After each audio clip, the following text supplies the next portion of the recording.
Media మిత్రులందరికీ నమస్కారం. ఈరోజు మీడియా సమావేశం ఏర్పాటు చేయడానికి గల ప్రధానమైనటువంటి కారణం, మొన్న కోన రవికుమార్ గారు బావాజీ మఠం భూముల్లో అక్కడ కూర్చొని ఒక ప్రెస్ మీట్ పెట్టడం జరిగింది. అందరూ అనుకున్నారు కోన రవికుమార్, వాళ్ళ పార్టీ వాళ్ళే కొంతమంది అన్నారు కోన రవికుమార్ గారు ఈ ప్రెస్ మీట్ పెట్టకపోవాల్సింది, రిప్లై ఇవ్వకపోవాల్సింది అనే మాట అన్నారు. కోన రవికుమార్ గారు ప్రెస్ మీట్ పెట్టడానికి గల ప్రధానమైనటువంటి కారణం ఏంటంటే, ఆయన అక్కడ అక్రమ లేఅవుట్ వేసిన తర్వాత ఆ అక్రమ లేఅవుట్ భూములు అనేవి చాలా మందికి అమ్మాడు. అక్కడ కొంతమంది ఇల్లు కూడా కట్టుకొని ఉన్నారు. ఆ లేఅవుట్లో భూములు చాలా మందికి అమ్మడం జరిగింది. వాళ్ళందరూ ఇప్పుడు తిరిగి వచ్చి ఇవేవో ఇబ్బందులు ఉన్నాయంట, ఇవి ఎండోమెంట్ ల్యాండ్స్ అంట, ప్రభుత్వ భూములంట, బావాజీ మఠానికి సంబంధించిన భూములంట, 22A ఉన్నాయంట, ప్రొహిబిటెడ్ ల్యాండ్స్ అంట, మాకు మీరు మోసం చేసి అమ్మారు కాబట్టి మా డబ్బులు మాకు వెనక్కి ఇచ్చేయండి అని చెప్పేసి ఈ మధ్యన ఆయన మీద ఒత్తిడి చేయడం జరిగింది. అది కాకుండా ఇంకా ఫ్యూచర్లో కూడా ఎంతో మంది రైతుల దగ్గర తీసుకున్నటువంటి బలవంతంగా లాక్కున్నటువంటి భూములకి మళ్ళీ లేఅవుట్ వేయాలి. అతను ఆల్రెడీ ఒక టీచర్, నేను ఆ పేరు తర్వాత రివీల్ చేస్తాను, అతని దగ్గర 1 ఎకరాన్నర, ఇంకొక రైతు ఉన్నాడు అతని దగ్గర ఇంకొక ఎకరా, ఇలా ఆల్రెడీ భూములు దోచుకొని ఉన్నాడు ఆయన. ఆల్రెడీ 30 లక్షలు 20 లక్షల రూపాయలు ఇచ్చి అది ఫర్దర్గా లేఅవుట్ వేయాలి. మళ్ళీ ఆ లేఅవుట్ వేయాలన్నా ఈ 22A ఉందంట, ఎండోమెంట్ ల్యాండ్స్ అంట, బావాజీ మఠం భూములంట. సో మరి చెల్లవు. దాని మీద 100 కోట్ల దోపిడీ చేయాలని కూర్చున్నాడు కాబట్టి ఆయన ఈరోజు అక్కడికి వచ్చి 4 బ్రోకర్లను పట్టుకొని, అక్కడ ఉన్న వాళ్ళందరూ కూర్చున్న వాళ్ళందరూ ఎవరు? రియల్ ఎస్టేట్ బ్రోకర్లు.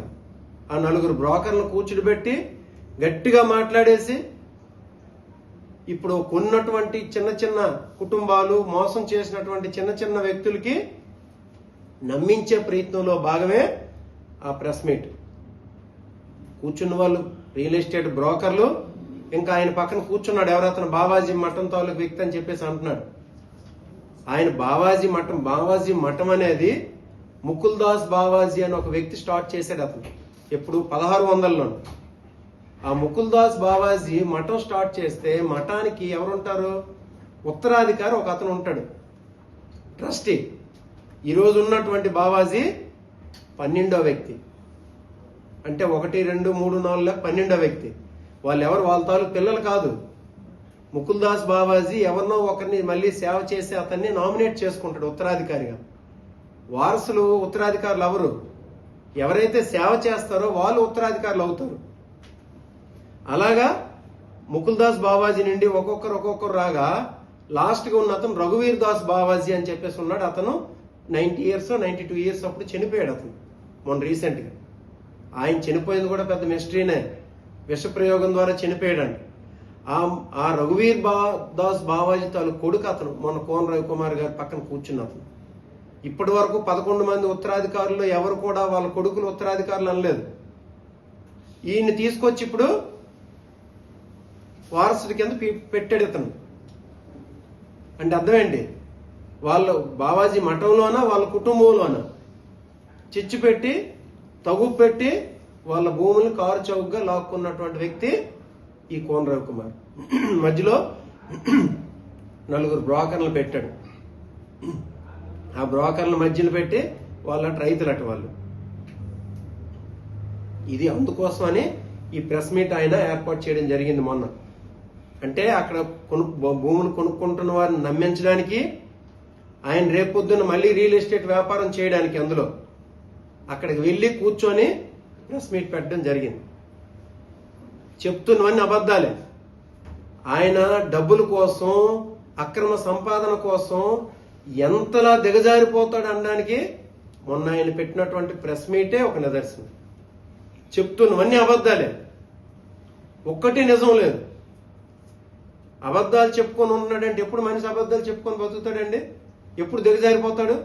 డిఫెన్స్లో పడేటప్పుడు మాత్రమే ఆ స్టేజ్కి వస్తాడనమాట. ప్రస్తుతానికి ఆయన ఉన్నటువంటి స్టేజ్ అది.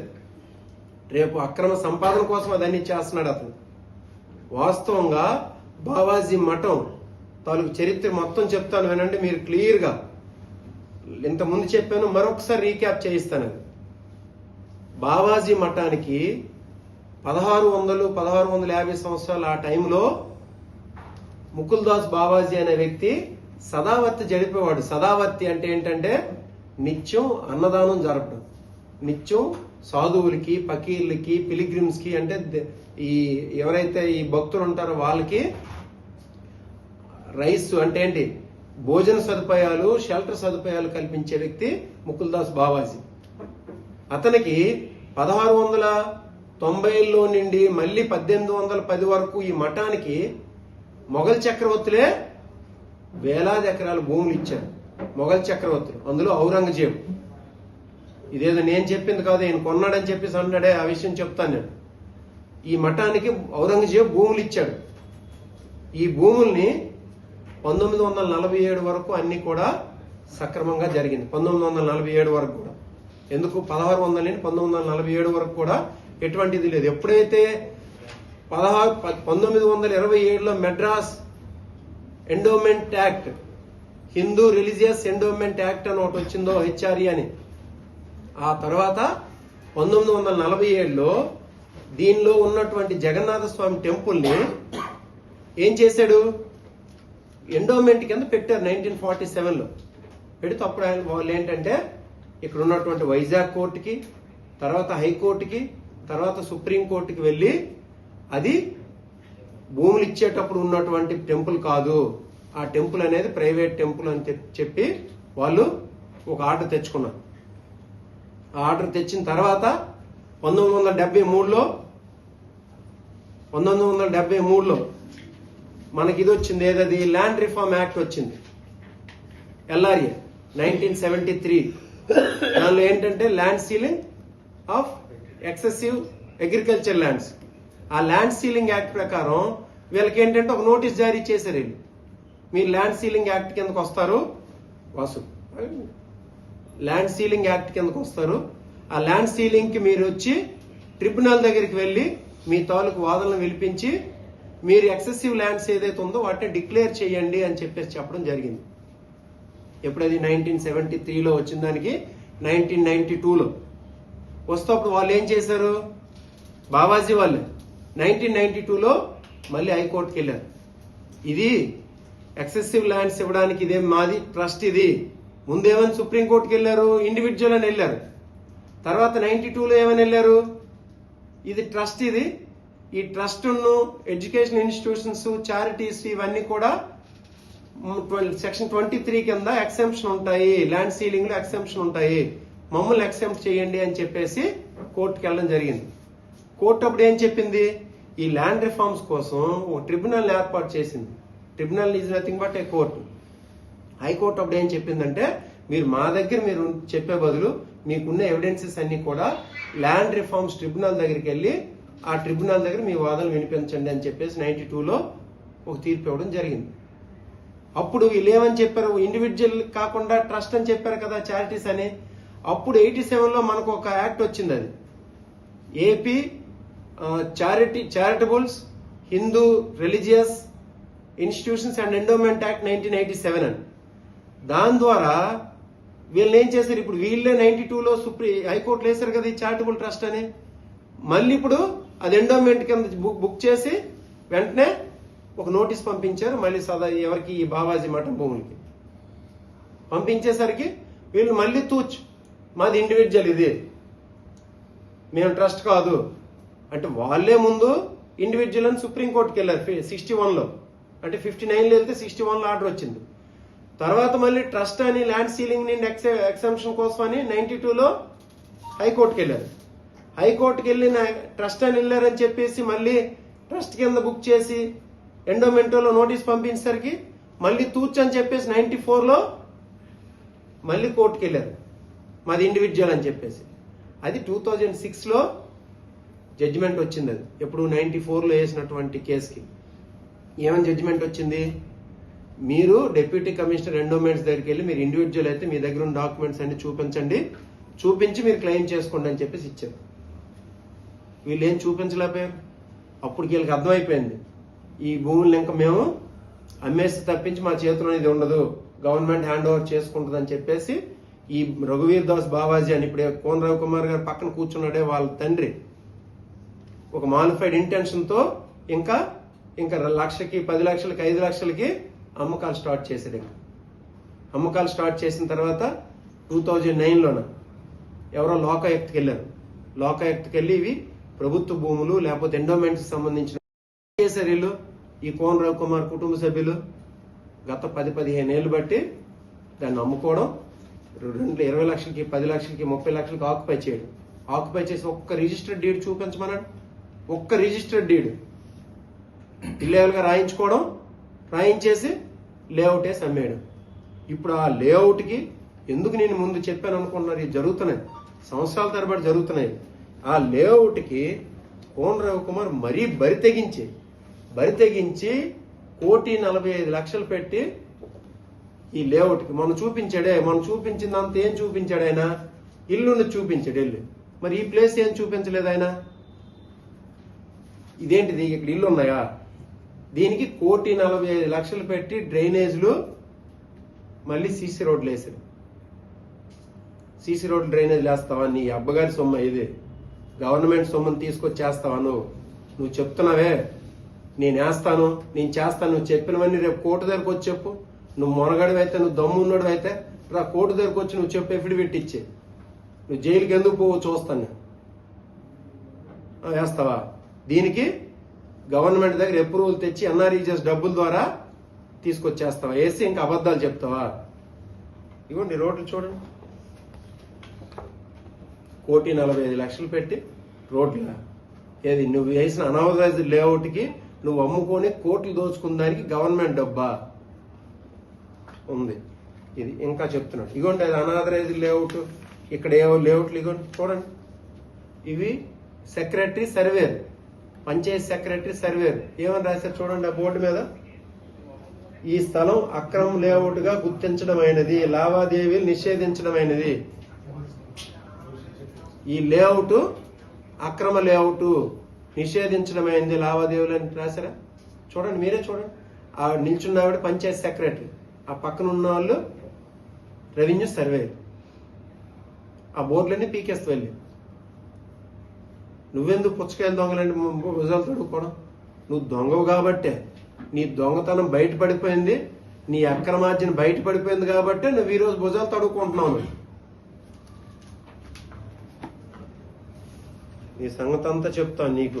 నీ ఇలా ఉందా, నీ బట్టలు ఇప్పేసి రోడ్డు మీద నిలబెట్టకపోతాం వాళ్ళకి అడగండి.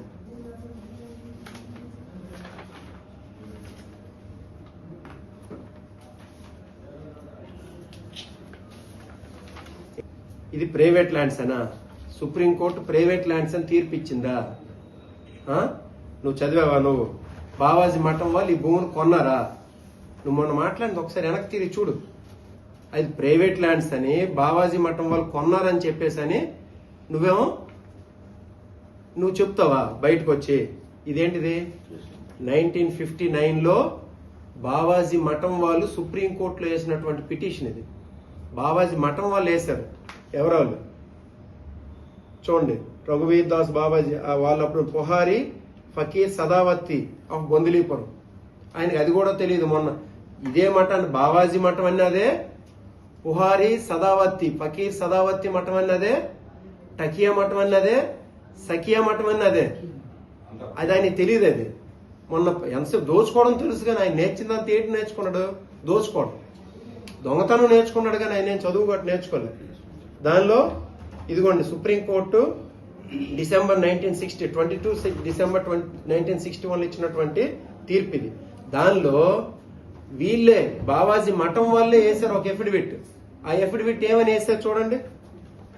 The emperor Aurangzeb made certain grants to one Mukuldas Bawaji, founder of the institution Puhari Fakir Sadavati, for the purpose of his maintenance and to carry on the distribution of Sadavati to fakirs, sadhus and pilgrims.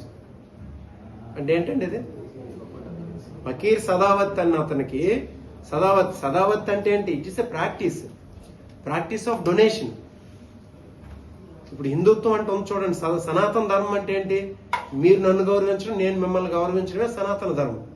అలాగే సదావతి అని అంటే, సదా అంటే నిత్యం, వృత్తి అంటే పోషణ, నిత్యం పోషణ జరిపే ప్లేస్ అది సదావతి అని. ఆ సదావతి కోసం, ఆ డొనేషన్ కోసం, చారిటీ కోసం ఔరంగజేబు అప్పుడు మొఘల్ చక్రవర్తులు ఔరంగజేబు వీళ్ళకి డొనేట్ చేశాడు. గ్రాంట్స్ రూపేనా డొనేట్ చేసి రాజ్యం సుభిక్షంగా ఉండాలని ప్రేయర్స్ చేయమన్నాడు. ఇది నేను చెప్పింది కాదు, వాళ్ళు రాసిందే. ఇది ఎవరు? వాళ్ళు సుప్రీంకోర్టుకి వేసినటువంటి సదావతి ఈ భూములు, ఏది బావాజీ మఠం తాలూకు వాళ్ళు వేసినటువంటి ఎఫిడవిట్ ఇది. నేను ఇప్పుడు మీకు చదివి వినిపించింది. దానిలో ఇంకా అన్నాడు కదా, ఏమని అన్నాడు? ఇది వాళ్ళు ప్రైవేట్ భూములు అని చెప్పేసి. అసలు అక్కడ భూములు ప్రస్తావనే లేదు. సుప్రీంకోర్టుకి ఏమని వెళ్ళారు వాళ్ళు? మెడ్రాస్ 1927 యాక్ట్ ప్రకారం అక్కడ ఉన్నటువంటి జగన్నాథ టెంపుల్ ని హిందూ టెంపుల్ కింద, పబ్లిక్ టెంపుల్ కింద గుర్తించారు వాళ్ళు 1947లో. గుర్తిస్తే ఇది పబ్లిక్ టెంపుల్ కాదు. వీళ్ళు భయపడ్డారు, ఏంటది టెంపుల్ కింద వాళ్ళు గుర్తించేస్తున్నారు, ఈ ఆస్తులన్నీ ఎండోమెంట్స్కి వెళ్ళిపోతాయి అని భయపడి వాళ్ళు సుప్రీంకోర్టుకి ఏమని వెళ్ళారు అనుకుంటాను? The sole and only one క్వశ్చన్తో వెళ్ళారు. ఆ టెంపుల్ అనేది పబ్లిక్ కాదు, ప్రైవేట్ అని చెప్పేసి వెళ్ళారు వాళ్ళు. అక్కడ ఆస్తుల గురించి వెళ్ళా. చూడండి, కావాలి నేను చదువుతాను అది. The board of commissioners Madras held that the temple in suit is, that is Jagannatha temple, was a public temple. The sole question for determination was whether this institution was public temple or not as per the Act 1907 act ప్రకారం అది public temple, private temple అనేది అక్కడ question. భూములతో సంబంధం లేదు. భూములు అనేవి సదావర్తివి, అంటే భోజనం, షెల్టర్ సదుపాయాల కోసం ఉంచినవి అవి. ఈయన చెప్తున్నాడు, ఈయనకేం చదువు లేదు, ఏం లేదు, ఊరిని అలా మాట్లాడేస్తారు కానీ అది నిజం. అది తర్వాత ఇదిగోండి, వాళ్ళు చెప్పినవే ఔరంగజేబు ఇచ్చాడని, అది డాక్యుమెంటెడ్గా ఇచ్చాడు ఆయన ఔరంగజేబు. చూడండి, ఇది నేను పెట్టింది, ఇదిగో ఇదండి, నేను చదివేది కూడా అదే. ఇది వాళ్ళు వేసిన ఎఫిడవిట్, ఇది నేను వేసింది కాదు. మీకు కావాలంటే అందరికి ఇస్తాను నేను. 1961 జడ్జిమెంట్ ఇది, supreme court judgment, chief justice of India కూర్చున్నటువంటి బెంచ్ లో ఉన్నటువంటి జడ్జిమెంట్ ఇది. చూడండి, వాళ్ళు రాసింది. The documents on record and bearing dates from 1698 1698 to 1803 AD mention the grants to be for the purposes of the Bawaji, that is head of the institution. The document P1 exhibit the Hijri of 11 అంటే పాత calendar ప్రకారం corresponding 1968 AD, and the purposes to be executed by Ibrahim Khan అన్న అతను ఈ document execute చేసి దానికి ఇచ్చిన grant కి. ఇబ్రహీం ఖాన్ బహదూర్ అన్నాడు ఎవరు? A humble servant of Badshah Alamgir Ghazi తాలూకా సర్వెంట్. బాద్షా ఆలంగీర్ గాజీ అంటే ఎవరు? That is emperor Aurangzeb, a Mughal emperor. చూడండి, మొఘల్ ఎంపరర్స్ ఇస్తే ఈయన కొన్నారని చెప్తాడు. కొన్నారా? నువ్వు చూపించు. వీళ్ళు కొన్నట్రా చూపించి, వాళ్ళు ఇది పెట్టిందా లేదో, వాళ్ళే సుప్రీంకోర్టు ఇచ్చిన ఎవిడెవిట్ లో వాళ్ళు చెప్తే ఈయనెవరండి చెప్పడానికి వాళ్ళు కొన్నారని చెప్పేసి? ఇది సుప్రీంకోర్టుది. ఇలా ఉంచండి. ఇంకేమంటున్నాడు ఆయన? అవి ఇంకేంటంటే ఈ దాదాపు 1000 ఎకరాలు కూడా ఫస్ట్ ఇచ్చేటప్పుడు ఏమైంది? ఆ 1698లో ఈ బావాజీ మఠానికి ఇస్తే, మఠం వాళ్ళు 1000 ఎకరాలు ఏం చేయలేరు కదా. వాళ్ళు ఏం చేశారు?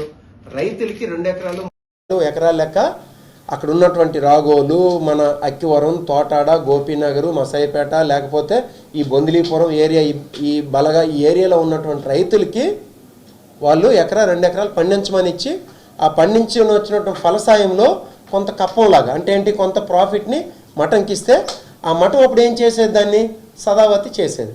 అంటే ఈ భోజన సదుపాయాలు, వసతి సదుపాయాలు కల్పించేది. ఆ రైతుల దగ్గర ఉండేది. దాన్ని జిరాయితీ భూములు, రైతులు జిరాయితీ భూములు అంటున్నాడు ఈయన. ఈయన దగ్గర ఉన్న బ్రోకర్లే రైతులు, వాళ్ళు చెప్తుంది అంతను. ఇంకేమన్నాడు? మీరు ఇంకొక మాట, ఆయన ఒక్కసారి మళ్ళీ వెనక్కి వెళ్ళి చూడండి. ఇంకో మాట అన్నాడు ఆయన. ఫస్ట్ అనేది అది ఇండివిజువల్ ల్యాండ్, మఠం తాలూకు ప్రైవేట్ భూములు అని అన్నాడు ఆయన. తర్వాత ల్యాండ్ సీలింగ్ గురించి మాట్లాడాడు. మీరు చూడండి, ల్యాండ్ సీలింగ్ గురించి మాట్లాడేటప్పుడు ఏం చెప్పాడు? ల్యాండ్ సీలింగ్ అనేది ట్రస్ట్లకి, చారిటబుల్ వ్యవస్థలకి, ఎడ్యుకేషన్ ఇన్స్టిట్యూషన్స్కి వర్తించదు, ఇది చారిటబుల్ ట్రస్ట్ అని అన్నాడు. గుర్తుందా? కోన రవికుమార్ గారు అన్న మాట ఇది నేను చెప్తున్నాను. ఫస్ట్ ఏమో ప్రైవేట్ ల్యాండ్ అన్నాడు అతనే, తర్వాత ఏమన్నాడు? ల్యాండ్ సీలింగ్ ఎందుకు ఇది వర్తించట్లేదంటే ల్యాండ్ సీలింగ్ సెక్షన్ 23 ప్రకారం ఎక్సెంప్షన్ ఉంది, ఇది చారిటబుల్ ట్రస్ట్ అని.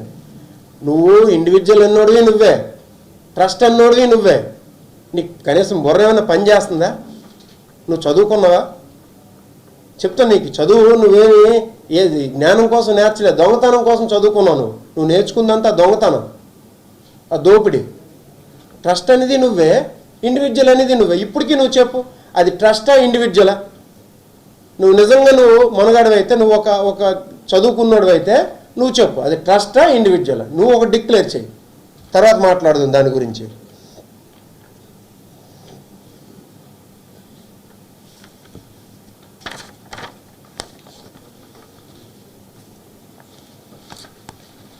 ఇంకోటి, అసలు ఆయనకి కొన్నిసార్లు ఇనామ్ ల్యాండ్స్ అంటున్నాడు, కొన్నిసార్లు సదావత్ అని అంటున్నాడు.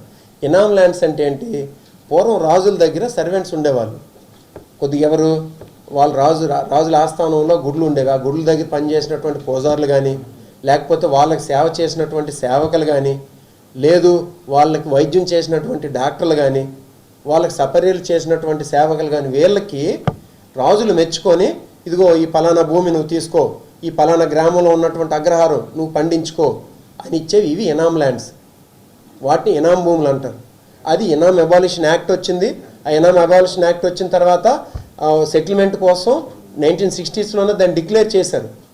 చాలా భూములు సెటిల్ అయిపోయినాయి, ఇంకా సెటిల్ కానివి ఏమైనా ఉంటే వాటిని సెటిల్ చేసుకోవచ్చు. అది ఇనామ్ యాక్ట్, అది ఇనామ్ భూములు. అవి సదావత్ భూములు అనేవి డిఫరెంట్. సదావత్ అనేవి గ్రాంట్స్ రూపేణ వచ్చేవి, చారిటీ కోసం వచ్చినవి. ఇనామ్ అనేది రాజులు ఇచ్చినవి, ఇదేమో చారిటీస్ కోసం మఠాలు, ట్రస్టులు, పీఠాలు హోల్డ్ చేసి ఉంచినటువంటి భూములు ఇవి. అసలు నాన్ ట్రాన్స్ఫరబుల్. ఇప్పుడు కాదు, మీరు జీవితకాలం ట్రాన్స్ఫరబుల్ కాదు. మీరు చూడండి, అమరేశ్వర స్వామి టెంపుల్ అని చెప్పేసి అమరావతిలో ఒకటి ఉంది, అమరేశ్వర స్వామి టెంపుల్ అని.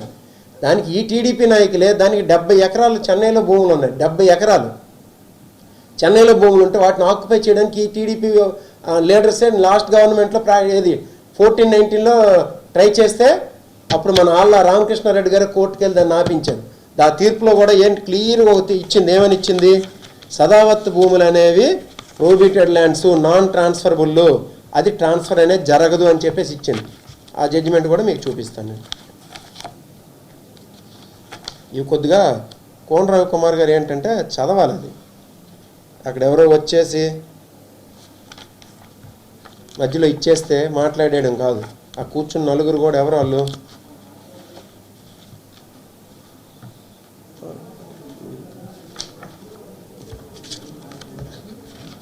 సరే చూస్తాను, అది ఎక్కడ మిస్ప్లేస్ అయిందేమో.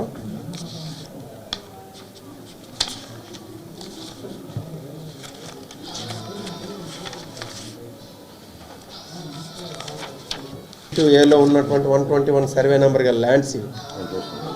పర్లేదు సార్, త్వరకు చూద్దాం.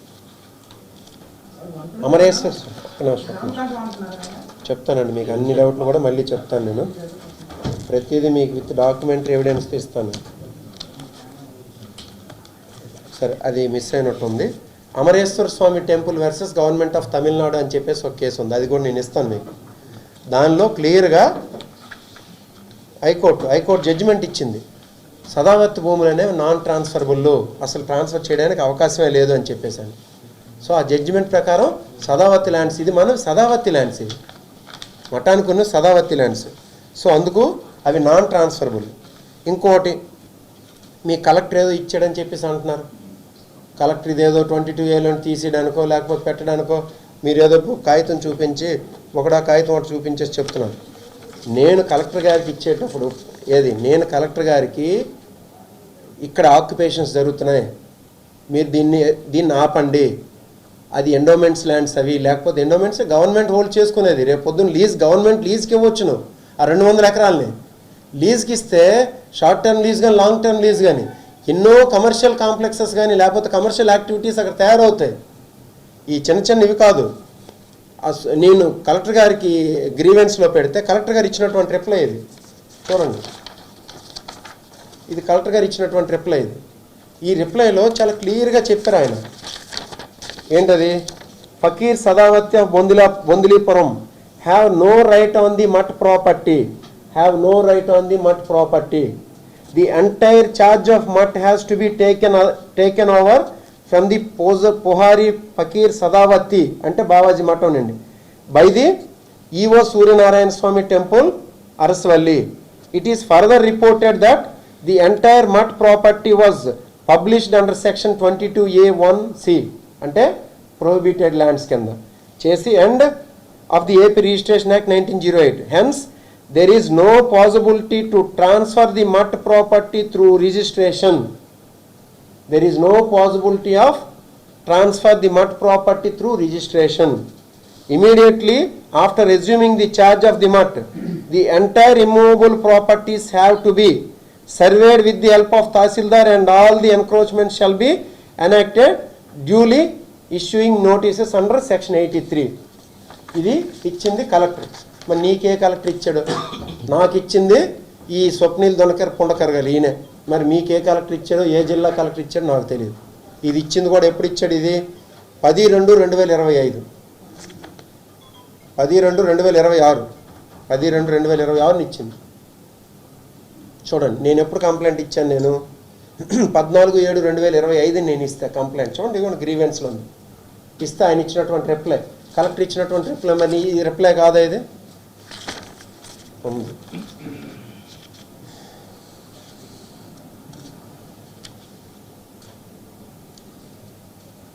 ఇంకా చెప్తున్నాం గవర్నమెంట్ ఇప్పుడు ఇన్ని ఉండి ఇప్పుడు ఈ పోరాటం అంతా గత 80 సంవత్సరాల బట్టి జరుగుతుంది. ఎవరెవరికి? ఇటు గవర్నమెంట్కి, ఇటు బావాజీ మఠానికి ఈ పోరాటం జరుగుతుంది. దేనికోసం? ఆ మఠం తాలూకు ప్రాపర్టీస్ని ప్రొటెక్ట్ చేయాలి అనే ఉద్దేశంతో గవర్నమెంట్ ఫైట్ చేస్తుంది. ఈ మఠం తాలూకు భూములు ఎలాగైనా ఆక్యుపై చేసి అమ్మేయాలి, ఇది ప్రైవేటువో లేకపోతే ఇంకోటి మా పర్సనల్ అని చెప్పేసి అమ్మేయాలని చెప్పేసి మఠం వాళ్ళు ఫైట్ చేస్తున్నారు. సో దేనికి ఇప్పుడు అనుకూలంగా తీర్పు వచ్చింది? ప్రభుత్వానికి, ఎండోమెంట్స్ డిపార్ట్మెంట్కి అనుకూలంగా తీర్పు వచ్చింది. నువ్వు ఎక్కడున్నావు? నువ్వు కోన్ రవికుమార్ అనే వ్యక్తి ప్రభుత్వంలో పార్ట్ కదా, వాటిని ప్రొటెక్ట్ చేయాలా లేదా? నీ మీద బాధ్యత ఉందా లేదా? కంచి దేనికి కడతాం? చేను కాపాడడానికే, చేను తినేయడానికే? నువ్వు చేస్తుంది ఏంటి? తినేస్తావా? తినేసి ఇంకేమో అవి ప్రైవేట్ ల్యాండ్స్ అని చెప్పి వాదిస్తావా? 409 సెక్షన్ 409 సెక్షన్ 420 ఐపీసీ దాని కింద నువ్వు చీటింగ్ కేసు అవుతావు, నువ్వు జైలుకి కూడా పోతావు. నువ్వు ఏదైతే మనం ప్రెస్ మీట్ పెట్టేసి నువ్వు ఇచ్చావో, నువ్వు దమ్మున్నోడు అయితే రా కోర్టు ముందు అది చెప్పు. చెప్తే నీకు చెప్తాను అప్పుడు నువ్వెంత చెప్పగలవు, నువ్వెంత మునగడు. ఉన్నాయి కదా, నువ్వు ప్రైవేట్ ల్యాండ్స్ అన్నావు, ట్రాన్స్ఫరబుల్ అన్నావు. ఒక్క రిజిస్టర్డ్ డాక్యుమెంట్ చూపించు, ఒక్క రిజిస్టర్డ్ డాక్యుమెంట్. మఠం వాళ్ళు రాసి ఇచ్చారన్న రైతులకి, నువ్వు పక్కన కూర్చున్న బ్రోకర్లే నువ్వు చెప్పిన రైతులు ఇచ్చారన్నావు కదా, ఒక్క రిజిస్టర్డ్ డాక్యుమెంట్ చూపించు. నువ్వు చెప్పుకొని 22A ఉన్నది రిజిస్ట్రేషన్ చేసి వచ్చి, నువ్వు ప్రోహిబిటెడ్ ల్యాండ్స్లో ఉన్నది కలెక్టర్ ఇచ్చింది కాదు, నేను చెప్పింది కరెక్టు అని నాకే తెలుసు, మీకు ఎవరికి ఏం తెలుసు అని అంటావు కదా, నువ్వు చెప్పు. ఒక రిజిస్టర్డ్ డాక్యుమెంట్ చూపించగలవా? ఒక్కదానికి ఏమైనా సరే ఉందా పోనీ అక్కడ రిజిస్ట్రేషన్? కట్టుకున్న ఇళ్ళకి ఒక్కదానికి ప్లాన్ ఉందా? ప్లాన్ అప్లై చేయగలవా? ఎవరికైనా టైటిల్ ఉందా? పోనీ టైటిల్ డిక్లేర్ అయ్యి ఉందా? నువ్వు ఏం చెప్తాను, ఏం మాట్లాడుతాను నువ్వు? అలాంటి ప్రోహిబిటెడ్ ల్యాండ్స్కి, అనాథరైజ్డ్ లేఅవుట్కి తీసుకొచ్చి నువ్వు ఏం వేసావు? ప్రభుత్వ డబ్బులు తీసుకెళ్ళి సీసీ రోడ్లు, డ్రైనేజీలు వేసావు. ఇది నువ్వు క్రిమినల్ ఆస్పెక్ట్ కాదా? ఒక మాలిఫైడ్ అన్డ్యూ ఇంటెన్షన్ కాదా ఇది? ఇంకా నువ్వు చెప్పావు పెద్ద గట్టి మాట్లాడి 2019, 2024 మధ్యన వైసీపీ ప్రభుత్వంలో చాలా అక్రమాలు జరిగాయి అన్నావు, ఎన్నో చేశారన్నావు. జగన్మోహన్ రెడ్డి గారిని తిట్టావు, మమ్మల్ని అందరినీ తిట్టావు. నిజంగా నువ్వు దమ్మున్నోడు అయితే నీకు ఇదే నా పర్సనల్ సవాల్. నేను చెప్తున్నాను, తెలుగుదేశం పార్టీ వదిలి లేకపోతే వైసీపీ పార్టీ వదిలి నీకు పర్సనల్గా నేను సవాల్ చేస్తున్నాను. నువ్వు నిజంగా తెలుగుదేశం పార్టీ కండువా వేసుకున్న వ్యక్తివి అయితే, నీలో ప్రవహించేది పసుపు రక్తమే కానీ అయితే 2019-24 మధ్య జరిగిన అక్రమాల మీద ఒక విజిలెన్స్ ఎంక్వైరీ వేయించు, ఒక సిబిఐ ఎంక్వైరీ వేయించు, ఒక జ్యుడిషియల్ ఎంక్వైరీ వేయించు. నువ్వు ఎంక్వైరీ చేయించి నువ్వు ఇచ్చిన కంప్లైంట్ మీద నీతో పాటు పైన కోన రవికుమార్ అని సైన్ చేస్తే నేను కింద చింతాడు రవికుమార్ అని సైన్ చేసి నీకు ఇస్తాను. నేను వస్తాను నీతో పాటు. దాని ఖర్చు ఎంత అయితే నేను సగం పెడతాను. బాధ్యులందరినీ జైల్లో వేయి నువ్వు దమ్మున్నాడు అయితే. వేయగలవా? నీకు ఆ దమ్ముందా? 3 సంవత్సరాలు ఎదురు చూస్తాను, ఇంకా 3 సంవత్సరాలు ఉంది. ఈ 3 సంవత్సరాలు కూడా ఎదురు చూస్తాను నువ్వు నీకు దమ్ము ఎంతో చూడడానికి. 3 సంవత్సరాల తర్వాత వచ్చేది మా ప్రభుత్వం. ఇప్పుడు నువ్వు బాధ్యులను జైల్లో వేయకపోతే అప్పుడు మేమేస్తాం. నన్ను నీ తోలుకొని తీసుకెళ్ళి జైల్లో కోర్టు ముందు నిలబెడతాను. ఇది నీకు నేను చెప్తున్నటువంటి సవాలు. నీకు చేతనైతే రా, నువ్వు స్వీకరించిన సవాల్ని. ఇదే నీకు చెప్తున్నాను. 3 years నేను చెప్తాను, వెయిట్ చేస్తాను నీకోసం. ప్రతిసారి కూడా అడుగుతాను. గవర్నమెంట్ నీదే ఉంది, నువ్వే ప్రభుత్వంలో ఉన్నావు. నీ మాట చెల్లితే లేదు రా, విజిలెన్స్ అండ్ ఎన్ఫోర్స్మెంట్ డిపార్ట్మెంట్ దగ్గరికి వెళ్దాం, స్టేట్ డీజీ దగ్గరికి. నువ్వు సైన్ చేయి, నేను సైన్ చేస్తాను. 1914 మధ్య జరిగిన అక్రమాలు ఏమన్నా తీయిద్దాం. ఎలక్ట్రికల్ మీటర్లు డబ్బులు కలెక్ట్ చేశారని నువ్వు చెప్తున్నావు కదా, తీ. వాళ్ళు ఎవరితో ఎఫిడవిట్లు తీసుకో, తీసుకున్న వాళ్ళ దగ్గర డబ్బులు తీసుకున్న వాళ్ళ దగ్గర ఏమి నోటరీ చేయించి ఎఫిడవిట్లు తీసుకో, కోర్టులో వేయి, జైల్లో తోయి. ఎవడెవడైతే బాధ్యులు తోయగలవా? నీకు దమ్ముందా? నీకు ఇదే నా సవాలు. ఇప్పుడు నేను చెప్తున్నాను ఇవన్నిటికి కూడా. ఇంకా నువ్వు నిజంగా కానీ ఏమైనా సరే నీకు చిత్తశుద్ధి ఉంటే నేను కొన్ని చెప్తాను, లీగల్ పాయింట్స్ కొన్నాను. నువ్వు నిజంగా వీటికుంటే వీటిని ఒక రెవెన్యూ వాళ్ళు కానీ ఇంజనీరింగ్ వాళ్ళు కానీ తీసుకొచ్చి నీ పక్కన కూర్చుని వీటికి సమాధానం చెప్పు. ఇవి సదావత్తు భూములు అనేవి ట్రాన్స్ఫర్ చేయొచ్చునా చేయకూడదు చెప్పు. నువ్వు ఇది సదావత్తి అనేవి ట్రాన్స్ఫరబుల్ ల్యాండ్సా నాన్ ట్రాన్స్ఫరబుల్ ల్యాండ్సా? నువ్వు చెప్పడం కాదు, నీకు నోటికి మట్లాగా ఇటు తిప్పేస్తావు అటు తిప్పేస్తావు. నువ్వు చెప్పడం కాదు, ఒక రెవెన్యూ వాళ్ళు వచ్చి చెప్పించు. ఇంకా రెండోది, ఆ ల్యాండ్స్ 22A ఉన్నాయా లేవా? 22A ల్యాండ్స్లో ఉన్నవి రిజిస్ట్రేషన్స్ అవుతాయా అవవా? అవి ప్రొహిబిటెడ్ ల్యాండ్స్ అవునా కాదా? ఇప్పుడు నువ్వు వేసినటువంటి లేఅవుట్ అక్రమమా కాదా? ఇల్లీగల్ ఎన్క్రోచ్మెంటా కాదా? నువ్వు ప్లాన్కి అప్లై చేసావా లేదా? ఒక సుడాక్ కానీ లేకపోతే కంట్రీ అండ్ టౌన్ ప్లానింగ్ కానీ లేకపోతే ఉడాక్ కానీ ఎందులోనైనా ప్లాన్ ఉందా? దానికి ఉందా? అట్లీస్ట్ ప్లాన్ కోసం అప్లికేషన్ పెట్టావా? అప్లికేషన్ పెట్టడానికి టైటిల్ ఉండాలి కదా. నా పేరు మీద భూమి ఉంటే నేను ప్లాన్ పెట్టడానికి, నా పేరు మీద టైటిల్ లేదు, ఎలా ప్లాన్ పెడతాను నేను? ప్లాన్ లేని దానికి రోడ్లు వేయొచ్చా? నువ్వు గవర్నమెంట్లో ఉన్నావు, అనాథరైజ్డ్ లేఅవుట్, ప్లాన్ లేని దానికి రోడ్లు వేస్తారా? వేయగలరా? అది ఎన్ఆర్ఈజెస్ రోడ్లు తీసుకొచ్చి అన్అప్రూవ్డ్ లేఅవుట్స్ అని చెప్పేసి ఇదిగో మన పంచాయతీ వాళ్ళు రెవెన్యూ వాళ్ళు ఇచ్చి పెట్టిందే ఇది. చూడండి క్లియర్గా వాళ్ళు ఒక ఇది పెట్టారు, ఫ్లెక్సీ పట్టుకొని పెట్టారు వాళ్ళు. అది పీక్ అవతలు పారేసి నువ్వు ఒక 100 కోట్ల రియల్ ఎస్టేట్ వ్యాపారం చేయాలని కూర్చున్నావు. నేను ఎందుకు ఎంత పర్టికులర్గా చెప్తున్నానంటే 100 కోట్ల రియల్ ఎస్టేట్ వ్యాపారం చేయాలని కూర్చున్నావు. నువ్వు దోచుకోవాలనుకుంటున్నావు. నిజంగా 400 సంవత్సరాలు బట్టి అక్కడ రైతులు పండిస్తున్నారు. ఆ పండించిన రైతుల తాలూకు వారసులకు పోనీ ఏం దక్కినా హ్యాపీగా ఫీల్ అయ్యేవాడిని. వాళ్ళ దగ్గర నేను బెదిరించి రీసెంట్గా ఒక టీచర్ దగ్గర అండి 2 ఎకరాలు బెదిరించి 30 లక్షలకు తీసుకున్నాడు ఆయన. రేపు ఈ 3.5 ఎకరాలు లేఅవుట్ అయిపోయిన తర్వాత ఆ లేఅవుట్ వేస్తాడు. అందుకు ఎంత బాధపడిపోతున్నాడు ఆయన. వీటన్నింటికి నేను ఇప్పుడు ఏవైతే క్వశ్చన్లు అడిగానో వీటన్నింటికి కూడా రా, నువ్వు ఒక రెవెన్యూ వాళ్ళు కానీ ఇంజనీరింగ్ వాళ్ళు కానీ పక్కన పెట్టి చెప్పు. లేదు వాళ్ళతో నువ్వు డిక్లరేషన్ ఇప్పించు, రెవెన్యూ వాళ్ళతో కానీ ఇంజనీరింగ్ వాళ్ళతో కానీ డిక్లరేషన్ ఇప్పించి చెప్పించు. నీ పక్కన బ్రోకర్లు వాళ్ళని కూర్చుని కాదు, ఒక రెవెన్యూ వాళ్ళని కూర్చుని నువ్వు ఏవైతే నేను అడిగిన వాటికి సమాధానం చెప్పించు. లేదు ఇంకా అవన్నీ ఎందుకు, నువ్వు ఒక కామన్ ప్లాట్ఫామ్ చెప్పు. నువ్వెంత మరి చదువుకొని వస్తావో, ఒక అడ్వకేట్ని తీసుకొని వస్తావో తీసుకొని రా. దీని మీద డిస్కస్ చేద్దాం, మనం ఓపెన్ డిబేట్కి పెడదాం. నేను నిజంగా నువ్వు తెచ్చిన లాయర్లు నిన్ను కుక్క దొబ్బులు పెట్టేసి కోన రవికుమార్ నువ్వు చేసిన తప్పు, నువ్వు చేసినవన్నీ వెధ పనులు, అక్రమాలు, అన్యాయాలు అని చెప్పేసి నువ్వు తెచ్చిన లాయర్లు వెళ్ళిపోకపోతే నేను ఇంకొకసారి దాని గురించి మాట్లాడు. నువ్వు ఎంతమంది లాయర్ని తీసుకుని వస్తావు తీసుకున్నావు. ఇదిగో ఇవే కోర్టు తీర్పును తీసుకొని వస్తాం, చదువుదాం. ఇది కూడా మీకు ఓపెన్ సవాల్. నేను ఎక్కడైనా ఆక్యుపై చేసినట్టు ఉంటే చెప్పండి, వెన్నెల వలస ల్యాండ్స్ గురించి నువ్వు ఊరకనే మాట్లాడావు, వెన్నెల వలస ల్యాండ్స్ గురించి అని నేను ఊరకనే మాట్లాడానంట. వెన్నెల వలస ల్యాండ్స్ ఇవి చూడండి,